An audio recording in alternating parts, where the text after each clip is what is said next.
Alright, in this video I'm going to take you all through a step-by-step process on how I do my interior details. At the end there will be a checklist, so if you want to pause and screenshot it to make it easier, go for it. I start out by getting the best possible pictures and videos of the car's current condition before I start the detail. After that, I pull out any belongings or garbage that was left behind. I put the personal belongings in a plastic bag, but I throw the garbage away. Next up, I take out the rubber floor mats and the carpet floor mats as well. Then I go ahead and scoop both front seats forward all the way and use my tornado to blow everything to the front.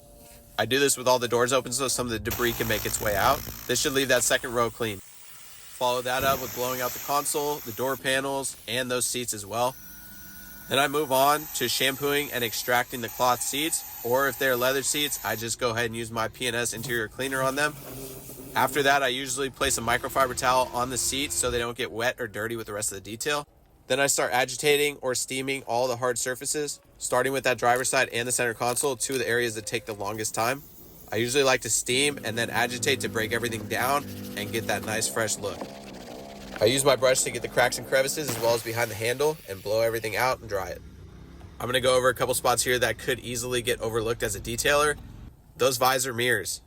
Lean those front seats back, you'll see a lot of debris under there guaranteed. Hit those back air vents as well as the rails where the seats go. And I always take the extra 2 minutes to get the gunk out of the console. It makes so much of a difference, and that's why we're called detailers. You got to get the details. Next up, I spray my APC and I steam the brake and gas pedals.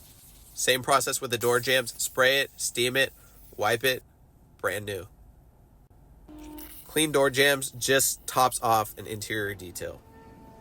Then we move on to the glass. You got to roll them down just a little bit so you can get the edges in the top right there. You will not get that if the windows are rolled up.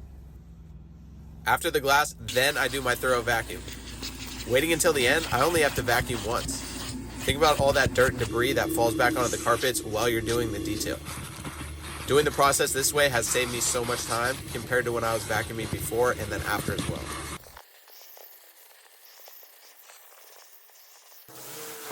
Then lastly, we got to take care of those rubber floor mats.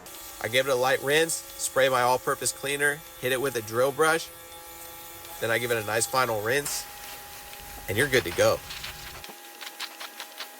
I like to leave behind a little thank you to my client, microfiber towel, business cards, air freshener, mints, and gum. And then don't forget to get those after videos and after pictures. Get all the content that you can, post it up on social media. The more content, the better.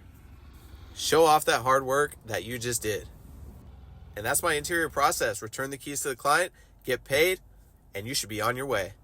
Here's that checklist for you. Drop a like, drop a follow, comment on what you want to see next.